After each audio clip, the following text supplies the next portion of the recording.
la famille. The idea today is to talk about how people are able to develop their skills and the skills of their team while working remotely. The pandemic COVID forced companies to go from working in a defined space to completely change their model. And for most of them, it was done in the rush with little preparation. And you guys are experts in experts in this new model. Ivo, you worked and you built a business around helping leading tech companies and big corporations into making the transition from the old model, the past, to what could be a solution to improve the lives of millions of employees and maybe a way to change the world. And later you'll be able to talk about it. And Carole, what I love about your profile is first, you worked all over. You worked in the US, in Belgium, in Germany, France, obviously, Canada. You manage consumer brands in technology, cosmetic, and you make me sound very old. No, I made you sound super efficient. I don't fuck around. You're like a badass boss, and people should respect that. And you're more than an executive. You're an entrepreneur, and like TomTom is a leading European tech company, but when COVID hit, you had to figure out how to be creative, how to be agile, and how to help your team transition from the office model to this new remote organization. So could you introduce yourself, and then Ivo, you will introduce yourself, and then we're going to start this great conversation. Perfect. Yeah. So I'll wait for you go, and I'll do it. Go. So we're live? Yeah. Okay. Hi everyone. So I'm seeing two people, but I hope there's a little bit more. So my name is Carole Picou-Katman. I'm based in Amsterdam. I'm currently a senior director of marketing and product experience at TomTom. So for the globally, I'm French, German, and Canadian to make it very complicated. I've been working in different environments, different countries. You were saying, Tonje. So I think I started my career in North America. In New York. I actually at the time I was like joining something that we will call today a startup, and I did that for 4 years. I was really young, and then I moved around a lot, and I did like cosmetic, fashion, luxury, and my heart was always in the digital sphere. So I was always in very traditional environment doing the geekiest things, So I ended up talking to myself and be like, why don't I work for technology instead of just being the geek in the house? So that's how I landed a gig at Uber when it was fairly small in Canada. We were launching Uber there. And then my roots are European, and I felt the need to come back to Europe. So I moved with Uber to France. Well, there was big riots regarding what was happening with Uber and the taxis. And then I moved to Amsterdam. And then I moved to other companies, and that's where I'm TomTom today. But I think, as you were saying, Tonje, I think I qualify myself as a serial entrepreneur, meaning that I land into sometimes a bit very corporate companies, but they ask me to actually create sub-departments from scratch. So division with totally different skill set, maybe like e-commerce department, digital marketing department, or launching new product, but just bringing a new fresh mindset into organization that need to be shaken up. So I think that's a little bit like how I would describe myself. Oh, nice, nice. Thank you. Ivo? So I guess it's my turn now. Hey, I'm Ivo, a remote work advocate and the co-founder at Remote How, beaming to you straight from Vietnam. So that's why it's dark there, and it's been a long day. I'm in love with remote work, and I'm working remotely on and off since 2011.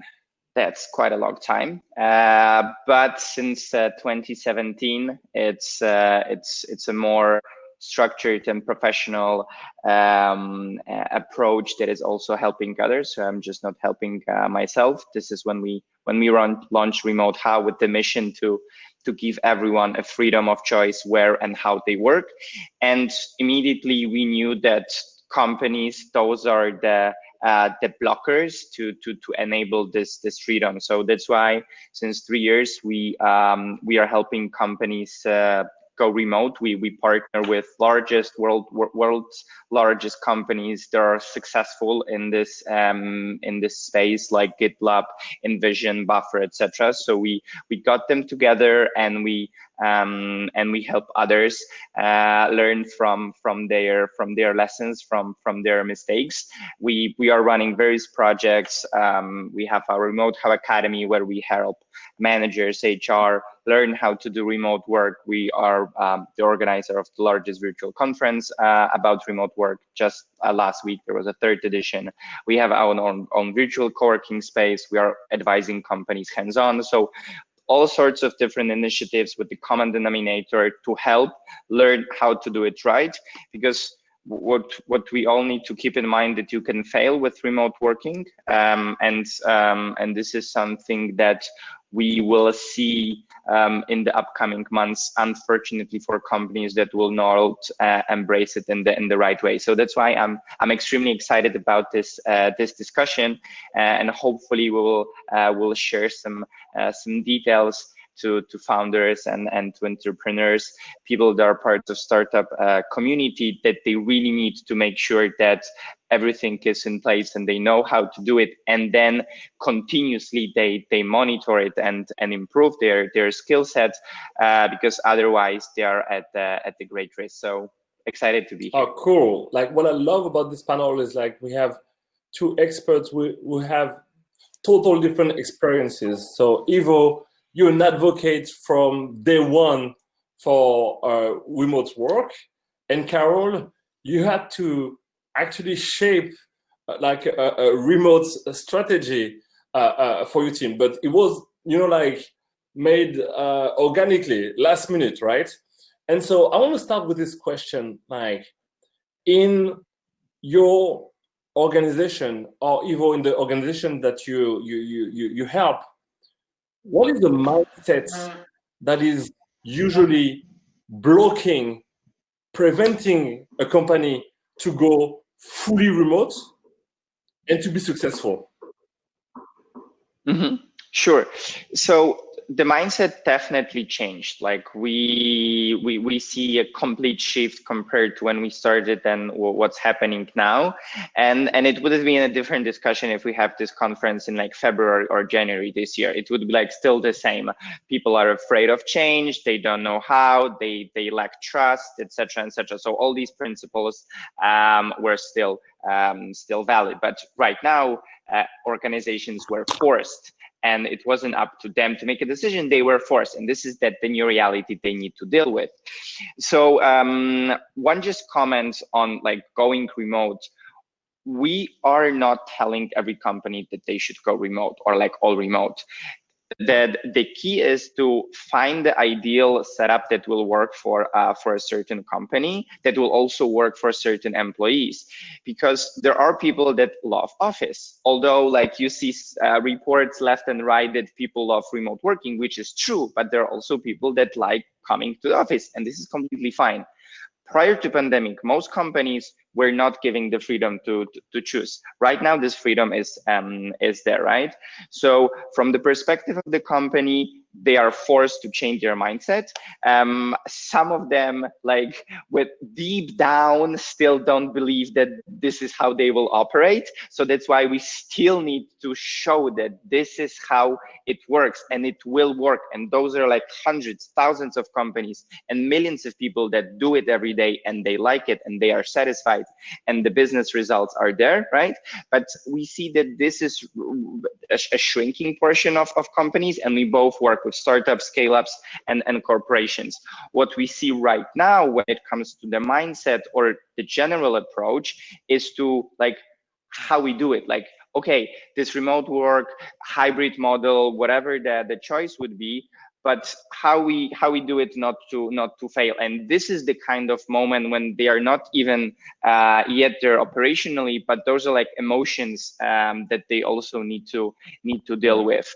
So as it's with any change, people are afraid of change. The change happened, and now you need to react. But moving forward, you need to be not just reactive. You need to foresee what's happening. Thanks.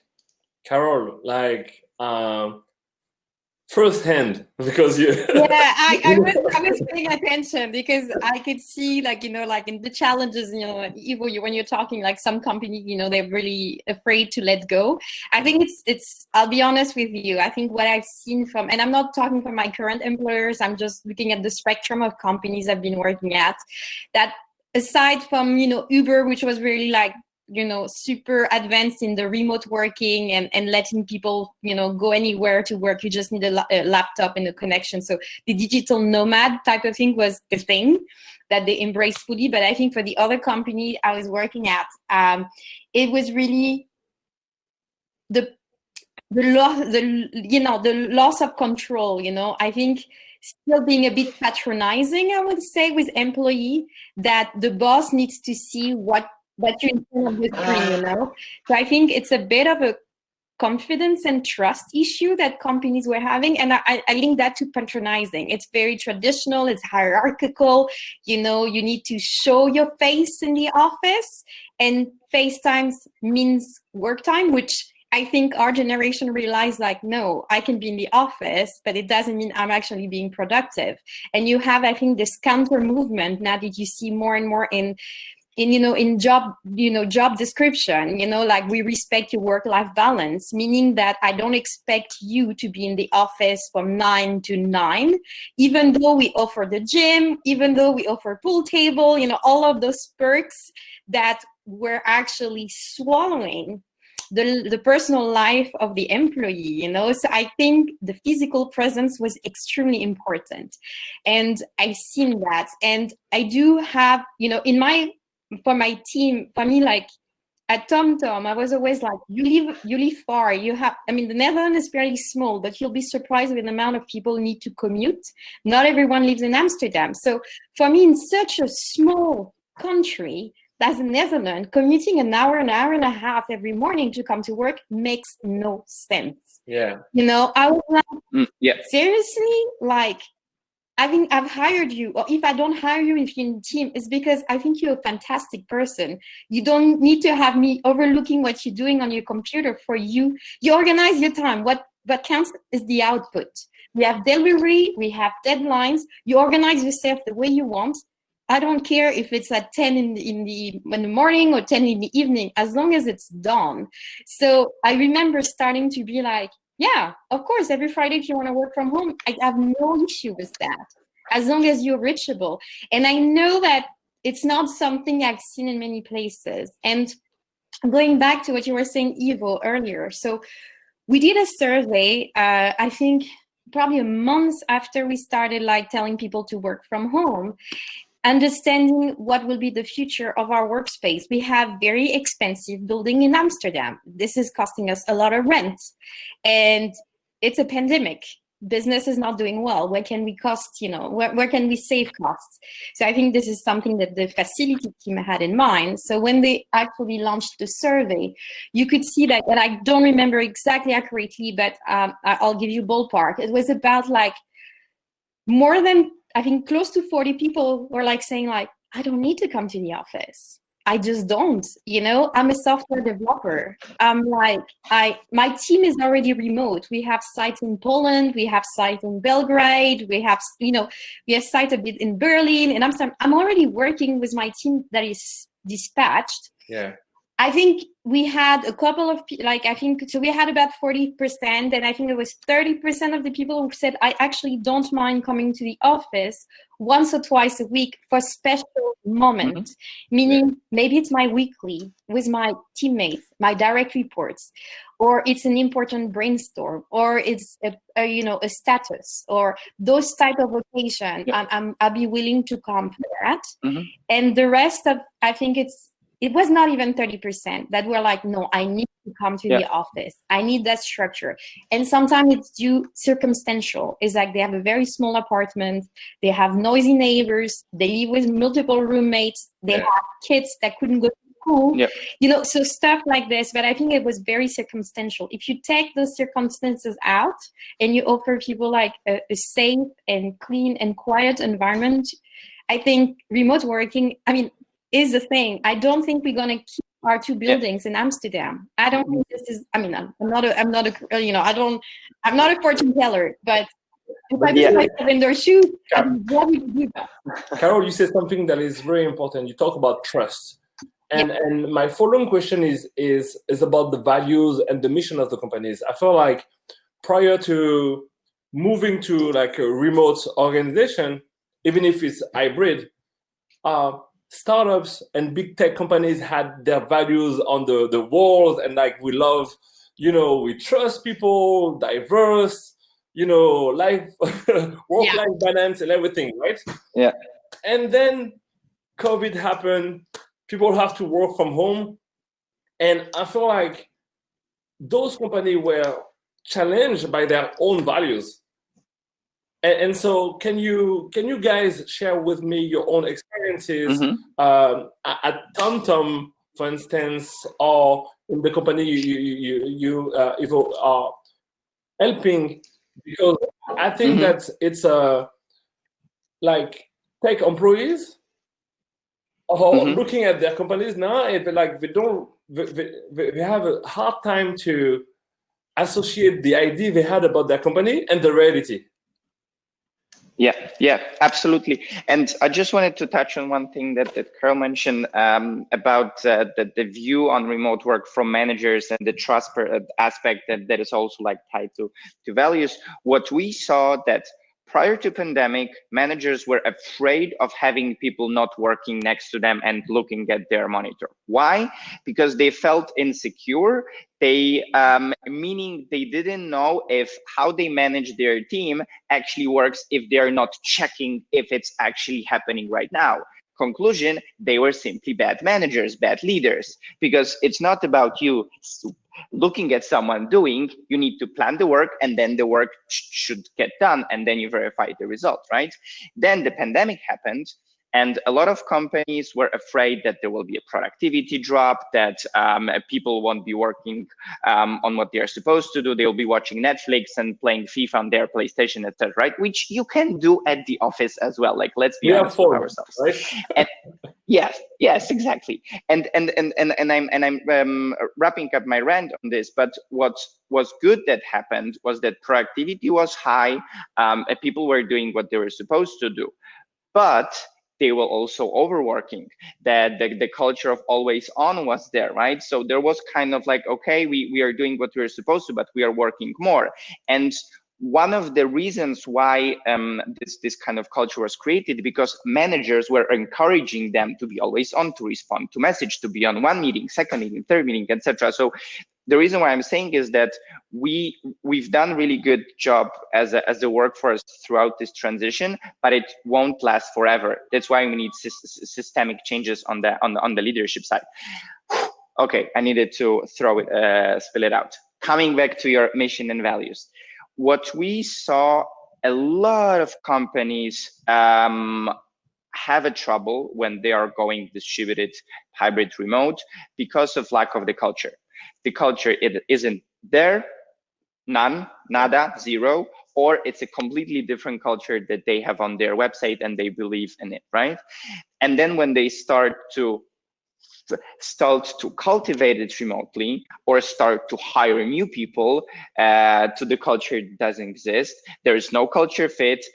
That leads to a lot of issues. So at the end of the day, besides all the great things that remote work is doing for individuals, for companies, we are basically helping companies get improved on certain areas, because within the office, like a lot of things were like, yeah, it's going right. It was kind of like this patch that you're doing.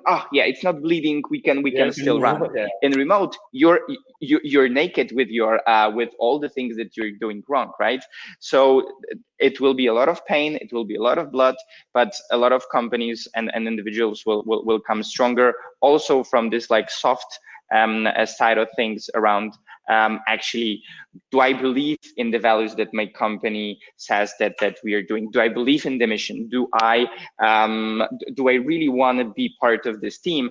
Yeah, like everyone has friends that complain about their job, about their work environment. Remote gives you this option that you can do way more than you're tied to one location. So I think long term we'll also see happier people. Amen. Okay. What about you, Carole? Like the challenges regarding the company's culture and values in its relationship with the employees? I mean, it's, I lean towards what you were saying. I mean, it's the new world. I think if you leave people, like, it's all a matter of how the recruitment is being made. You're supposed to hire the people that fit your values, your company. We talk about corporate fit and stuff like this. So once you have them into the door, like for me, I feel like let them live their life, and they'll give the best to you, and it's by kind of like the remote working, and I'll do the extension by not overlooking over their shoulders. I think also you empowering a new type of managers. They become like mini entrepreneur. They develop more autonomy. Those are like skill set that everybody needs to have. Autonomy is like being able to work things out by yourself, and this is like extremely valuable for a company at the end of the day. We're not a bunch of slackers. We just need to have a personal life. However, what I see going on with the remote working, and I think we've all faced it, during Alice's opening speech, we are struggling. I think we all are struggling. It's exhausting to be like in front of a screen on call from 9, and work like best scenario to 5, It's really something that you're like, why am I so brain drained, at the end of the day? So I think it's what I like very much is like take break. What Alice was sharing as well, that like I don't remember the guy's name and the entrepreneur, but he was like, if you can physically meet, even go for a walk. I know with one of the person I work very closely with, we're neighbors. And I'm like, let's do our face-to-face, like let's meet at the coffee nearby, and let's do this social distancing, but we're doing still our catch-up one-on-one. So I think it's how you preserve your personal life. If you manage to do that, I think you're gonna have happier and better people in the workspace, and they're going to be more productive as well. You're going to make them, they're going to develop skill set that they may not have had if you were always like monitoring what they were doing. I can let them flourish. Yeah. And just one comment, because this is something extremely important that you mentioned. We need to keep in mind that we are under very special circumstances. This is not the type of remote work that was happening before February 2020, right? We don't have any freedom, which is the #1 perk of remote working, right? So this is a very different setup. And the second thing is that to your point about having meetings all day and looking at the computer all day, etc. Remote workers, their experience are working within an organization that is adjusting the workflow and working hours to this setup. then, like you mentioned, you can go between, I don't know, 12 and 2 p.m. for a walk with a dog, meet with a friend, whatever, without like hiding that there is like you're online and then you're like you have your Slack message and like yeah, of course I can send it back to you, right? You need to be extremely transparent about that. But then the organization will be like, hey team, we need everyone online between 10 and 2 p.m. Other hours we really don't care, right? So this is just an example, but we cannot replicate how the work was done in the office to remote, because then miserable people that have mental health issues and are unhappy, and we end up with a huge backlash on the whole remote work. I think there's a question from Irena. I don't know if you want to take it or we'll take it after, but let's take it after. Okay. Afterward. Mental health issue is very important. I don't know if we're gonna I'm allowing myself to add to this. Like, I think mental issue has been like a really, like what you mentioned, Ivo, it's a ticking bomb. I think we've been, as a society, stigmatizing people who have actually suffered from mental issue, categorizing them in the, putting them in the corner thinking, oh, those are crazy people. And then we realized that actually like mental issue is a very common thing. And it's not like for crazy people. We all at some time struggling with things. Yeah. And like, I'm going back to the separation between personal and like professional life. But if we allow people to work remotely, as you said, like, I don't care if you walk your dog and if you go for a walk at 3 in the afternoon, if you have to drop something at the dry cleaner, if you have a dentist appointment. I remember back in the day, and it's going to make me sound very old, but about like more than 10 years ago, I remember telling my boss, oh, I have to go to the doctor at 3. Who cares? Yeah. Well, you're not my parents. Like, it's weird. I'm asking authorization to actually get healed. Why are we doing this? So I think this is becoming so obsolete. It's really like it's for the well-being of people. And if you have people joining your company, you want them to feel great. So let them leave, give them freedom. Let the people go. Yeah. One question that I have is around like this big change. So remote working also means that people being at home are way more vocal. They ask for transparency, because since they're not interacting with colleagues in the office space, they don't have those interactions that you can have in front of the cafe machine or after a meeting. And so they want the information to be transparent, to be on the drive. They want to, when you're in a Zoom call and with 20 people and there's 20 white men, all of a sudden, it's in your face. You see the lack of diversity. You see all those things. And I think remote communities, remote working is also way more vocal and advocate for change and for equality. And so I wonder how those voices challenged the way companies were organized, challenges their values, and also challenged the managers, because usually managers are not used to be involved in political conversations or ethnical conversations. It's just like, do your work, be performant, and that's it. Yeah. And I just feel like we just witnessed a huge change.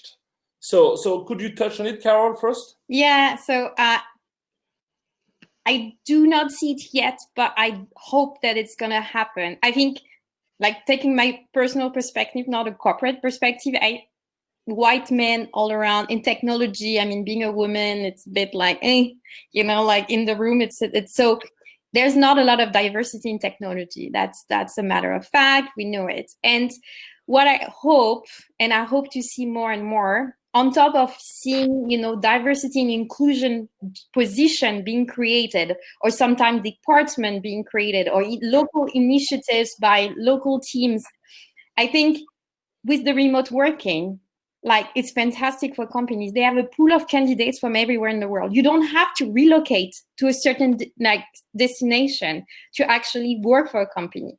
I'll share with you my very personal experience. I I got lucky in a way to get approached by Apple back in the days. And they were like, do you want to move to Cupertino? I was like, no, I don't want to. And so that was the end of the conversation. But today, I think those companies, you know, who are looking for talent worldwide, they actually have access to a pool of people that are amazing, that and they don't have to pay for the relocation, you know, so they can use that money for other things to actually increase the well-being of the employees, but they can tap into a worldwide pool of candidates that will naturally, I hope, increase diversity in teams. But that's, for me, it's a major opportunity. If corporations don't tap into it, they will totally miss out on it. I think it's time. It's really time. So I have a good news that among the remote community, we see this happening since years. Like the topic of diversity and inclusion, it's not just a topic that is discussed, but there are actions behind it, right? And when we were looking kind of like remote and non-remote world, there was like a lot of talks and positions created and amazing conference they are organized and the panel discussions and what we are doing, what actually we're doing nothing if we look at the actions, right? To your point, Carole, right now there is an amazing opportunity to change it, but there are a couple of challenges slash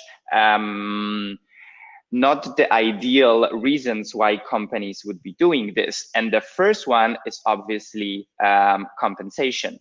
We already see a trend where companies start to look at the international hiring aspect, but it's not to diversify their team, to get different perspectives, to empower different minorities. No, it's just simply to pay less.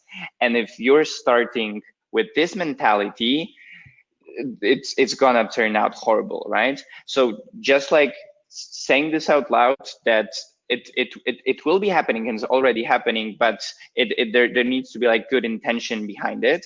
And the other aspect is that I won't advise companies that are new to remote to do it within their first or even second stage, because there's still a lot of stuff that needs to be defined before. This is like kind of like a professional level, right? Because there are way more nuances in how you communicate with people from other countries, culture differences, etc.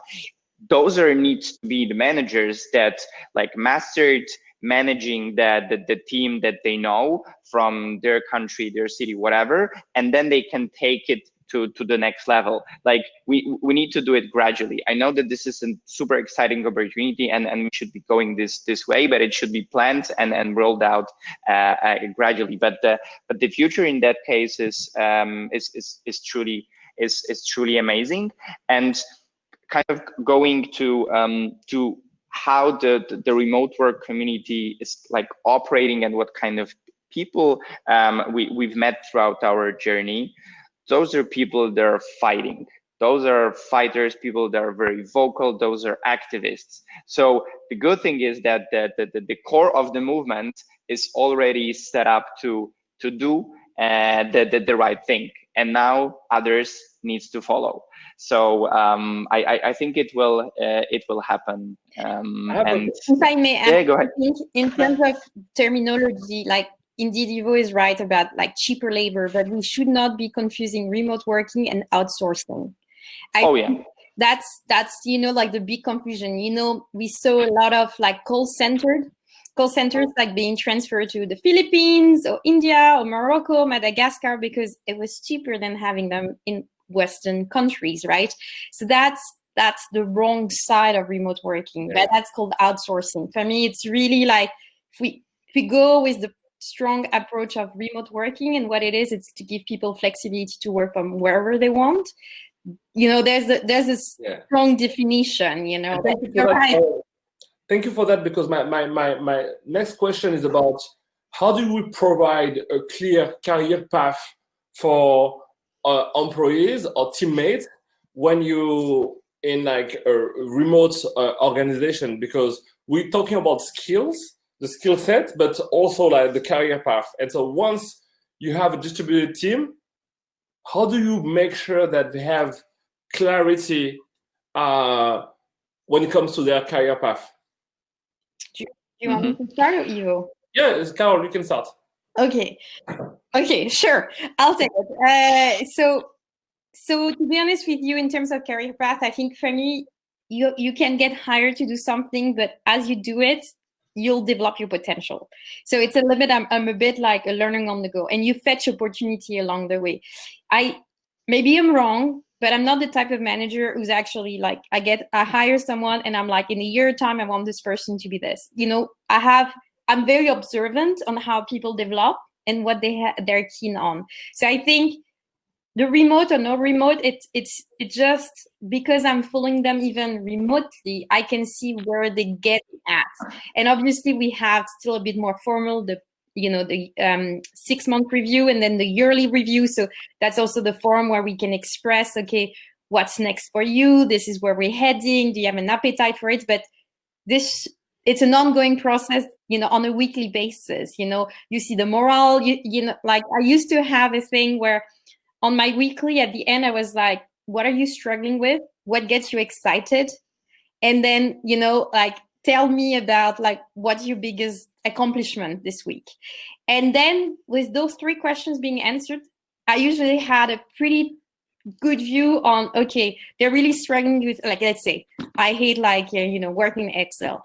But what I love is when you give me 2 hours to come up with like a brainstorm presentation that I have, a workshop that I have to organize. I'm like, okay, so it's already giving me a cue. So I think this doesn't stop even remotely. It's helping me actually just keep up with the people potential.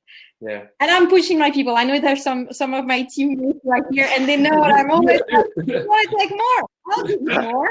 Do you have a success story to share with us? Like someone who's been I don't think he's on the call, so I can you'd be blushing from head to toe otherwise, so that's good.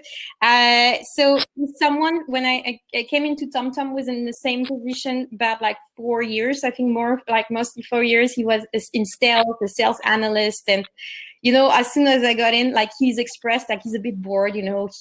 He's done whatever he could do, and he was looking for another role. So I just come in, and my role was to develop the apps at TomTom, And I'm like, okay, he seems smart, but what am I going to do with this guy? So I started like telling him like strategy and planning manager, it's a little bit the job we had at Uber that means everything, you can budget, special project. It's a little bit like, do it all. And it's basically being my right-hand man, and so he stepped in and we worked very well together. And then I saw him growing. He was an introvert. He's a bit more like a number guy, and he was perceived as the number cruncher. And I was like, I want you out of this label. You have so much more to offer. So I started pushing him a bit in front of the stage, and then we got like a reorganization. So I got a bit more responsibility, and I was like, I want you to take more responsibility. So now he's in consumer insight, he's heading the center of excellence with like our performance marketing, our consumer insight. The guy has never done it, but he's so smart. He's learning it, like he's learning as he does it. I try to guide him. We're meeting people. He takes classes, we just hustling our way through it. And he's been growing very much. I'm super proud of who he's become. He's become like a little bit the glue of my team. If you have a question, you go to him. Instead of being in this corner, like, crunching numbers, now he's an authority in our team. Nice. Yeah, managers, the role of the manager totally changed. What about you, Ivo? What do you think in terms of career path, and how do we make sure that as a remote employee, you still have a chance to, move up in the hierarchy? Yes. So throughout various studies and reports, that was one of the major concerns of people that are working remotely. Will I have equal chances to get promoted, same as my colleagues that are in the office? Speaking about the hybrid setup in this case, which will be the most frequent one that we'll see in the future. And this is a valid valid concern, because obviously people that are in the office, whatever the setup is, are talking more to each other. There's more casual conversations, the bonding is happening, and it's a fact. But if a company has a very, very, very clear path, very clear career path with as many, reasonably, of course, touch points and measurements along the way, then we are taking the subjective view and us bonding with our supervisor, because it's just taking only the context of our work, and not what kind of relationship we've built. Of course, the relationship is important, and I'm not saying that we are robots and we just need to deliver tasks, right? But it needs to be very clear, because people are afraid that it creates an unequal opportunity. And we see that the more company invest time in defining, redefining, adjusting, because it cannot be just a thing that is set in stone. You need to be working on this closely with managers, closely with individual employees. So it's like a collective effort, not that the people ops department is just like defining whatever it would be. Then it becomes more and more transparent, and people are more and more confident that this is the process that really works, and I won't be left behind. So the concern is real, but you can address it if like with a lot of things that we're discussing today, if you are very intentional about that. Ivo, like when we prepared this call, you talked a lot about consistency. And the only way to make it work in a company, the only way to make your team thrive, your employees happy, and to still be productive, was consistency. Can you talk a bit more about it? Ownership, process, plan, implementation, measurement. Yes. So if you look at all the gold best practices that you can find in articles around remote work, the common denominator is that, yes, we know how we should communicate. Yes, we know that you should focus on outcome, etc., and then like going a layer deeper. But from knowing to doing to continuing to do it, this is like a totally different universe, right? That's why we emphasize so much the word consistency, because it's not enough to implement something. The key to success is that in a year time, we will be still doing this. Maybe it will be different. Maybe we won't be doing this. We will replace it with something else, but there will be a continuous effort to follow the best practice. And if you look at this as a habit, right? We humans have a problem to be consistent. We have problems with our habits, and all of us try to do, I don't know, push-ups, crunches, whatever, reading a book every day, right? And you have millions of apps that are helping you to do that, right? But we still fail. Right now in remote, when there is a rule how you communicate, how you report your work, this is how you need to be doing this every day. The same, the manager, how they should be leading the team, etc., etc. So there will be a lot of learning, a lot of adjusting to the new reality. But if we train ourselves to this new reality, it's for the better, because experienced remote workers, you can look up the reports, are very happy. So this is the kind of the goal where we are heading. Like the people are happy, companies are doing good. This is like the North Star. And we just need to follow the path that they've built. And to those folks that are listening to us and feel like, oh yeah, there are some maybe like startups that have like 50 people and they're successful. No, there are companies that are like 1,500 people with no office that were scaling from 0 to such number, and they're extremely successful. They raised hundreds of millions of dollars, like companies like GitLab, Automatic. Their values are like $2 and $3 billion. So you can build a successful business that is fully remote. You can build a successful business that is hybrid. HubSpot is a hybrid company for a longer period of time. You just need to know that it won't happen over the night. it will be a long way. But at the end of the day, there is a better way. Carole, could you?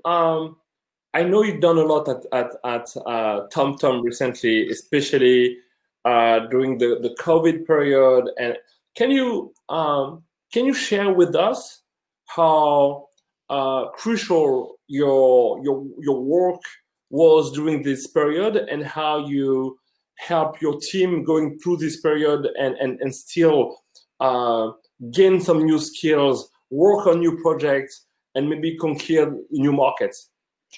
So like, to state the context, like, so TomTom does lots of pieces of technology, but what, like, if you use Uber, if you use an Apple Map, if you use like a car, like, there's TomTom component in everything. So working in mobility when you're in total lockdown kind of changes the game a bit. You're like, okay, I'm in mobility and we can't go anywhere. How do I make sure that my team doesn't lose focus, doesn't lose the energy, is not bummed? How do we make sure also we don't go bankrupt? So all those questions were a little bit like, okay, so that's an interesting one. So how do we tackle that? And first I felt like, so I'm overseeing the consumer activity, and I'm like, we can't just pretend that, okay, we're going to be silent for a couple of weeks or months. We don't know how long this is going to last. And then we'll come back when we can move again. I felt like this was a very opportunistic move. And if we're a brand that speaks to people, we also need to be vulnerable. I think the concept of vulnerability, maybe for a manager, maybe for a company, sometimes we screw up, and we need to have like what I call the kitten attitude, is like, come clean, say, yeah, we fucked up. So I think I didn't want to actually lose the bond that we had with our consumers. So I was like, what we posted on social media was always about daydreaming, going places, and now you can't go anywhere. So I was like, we still need to acknowledge that we are stuck at home like anyone else. And what can we do to actually help our consumers? So I pulled a task force together of people who volunteered in the team to create kind of a new project. It was a bit of blue ocean. It's like, okay, where can we play a role? Like, let's look at what people are going through. Let's look at what's happening around. We've attended like webinar and stuff like this. Like Ipsos was sending us like surveys. So we are like, looking at information there and there. And we're like, okay, we can entertain people. That we can do. We can make them daydream. We have a huge library of routes where they can go after the COVID. We can play game with them. So that's what we decided to do. And for the team, I was like, okay, we still have those launch plan. We don't know when we're going to launch, but it just means that we're buying ourselves a bit more time to prep better. And we have to adjust all our communication channel, or like all our communication strategy and marketing strategy to the new normal. Like times will be different. Even if we go back to somewhat of a regular life, this period we're living will leave stigma. And TomTom is also talking to an older audience that is more affected by COVID. So I felt like with the team, I'm super proud of them. I think they're a super bright bunch of people. So it was kind of easy to say, guys, let's pause. We have an opportunity to actually go a little bit more like into brain juice, operation, and look at what we've done, which was fine, but maybe it's a bit obsolete now. What can we do to help people when they're ready to get back to go to a new normal? Like those grandparents who may not be able to hug their grandkids. How do we make sure, like, they might not be able to visit them? So how do we play a role in that? So I think it was a little bit like a new innovation track that we put together on saying like, no idea is a bad idea. And I think it's actually like the team worked really hard. I think, I don't know anyone who said like I had nothing to do during COVID, during the lockdown. I think we just worked harder because we had to pivot and adjust everything we had planned for. So and the team, the team had that fire in them. So it was quite good to see. Thank you, Carole. Last question before Alexandre come and try to cut this conversation and before Ivo is going back to sleep. Last question is really and thank you guys for your time today. I know Ivo is late in Vietnam. But my last question is about, like, do you guys have a crucial advice for the community that is listening right now about how they should approach their personal journey into this remote work, like era? If you have like one advice to share with them. Yeah, I would say be true to yourself and speak up about your challenges, because that would be the only way how you can overcome them. In the prior world, we oftentimes were afraid of speaking about tough situations and things that bother us. Right now, it's a time to change it. It's an ideal moment. So hopefully we all will become more transparent about our challenges, and then thanks for that, we'll more trust each other because we'll be more open. So that would be my very general advice, but that is touching on really a lot of things, not just connected to work. Yeah. Thank you. For me, it's, if you lead a team, lower your expectation. It's a little bit like, we have the room for error. Like, it's a very startup thing. Fail, learn to fail, be successful at failing kind of thing. For me, it's more like we're all struggling. It's okay if productivity is going down. It's a matter of fact. We have to adapt, and like, there'll be other way that, like, be a bit more mindful of that. And the other point is, like, I talked about it. For me, it's a thing that it's okay to be vulnerable. I realized myself, I was a bit overworked in the past weeks, and I was snappier with my team. And I was like, this is not okay. I have to apologize. Sorry.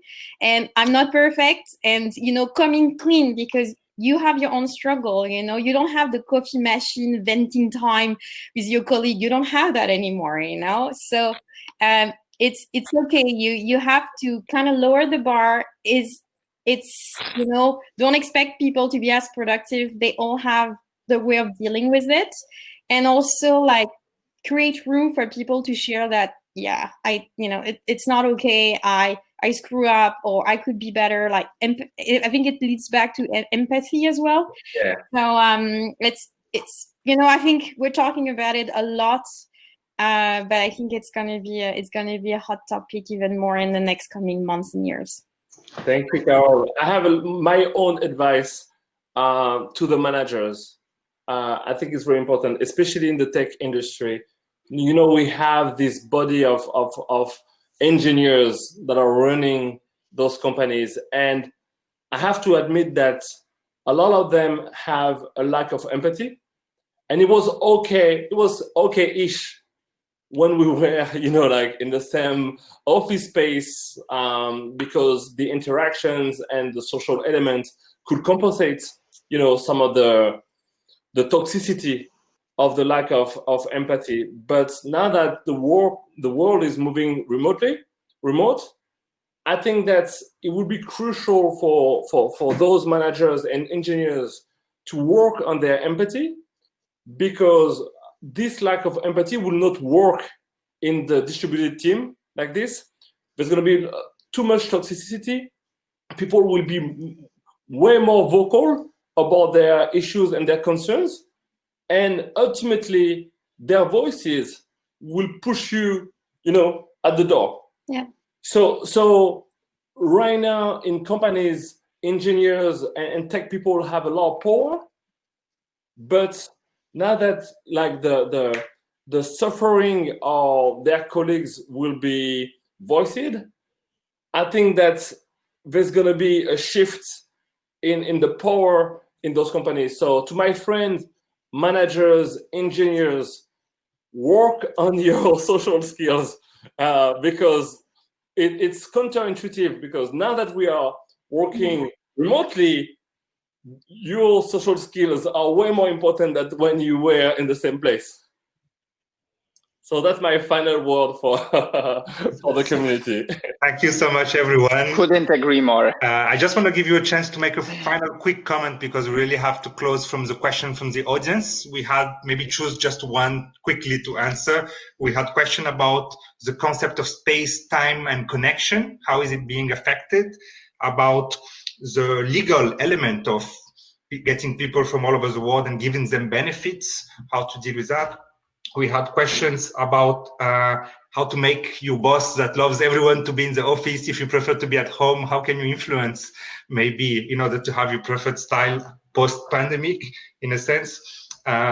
These were like kind of the main question, and innovation as well. How can we keep innovating online, if you can or not? So you can choose one and answer quickly. So on the innovation, I shared the link to Mural, but you can also check out Miro. Those are the digital whiteboards, and they have a lot of great content on online innovation.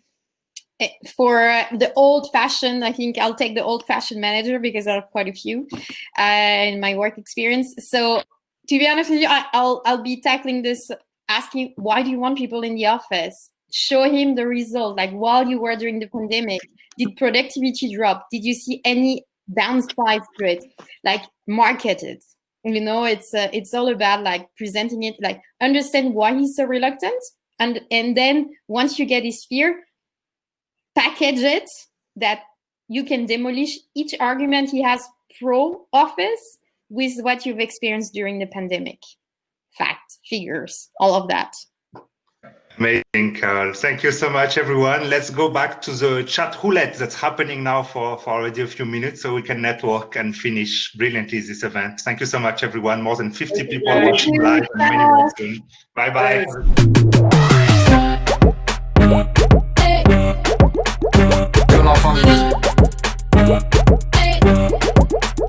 Que la famille.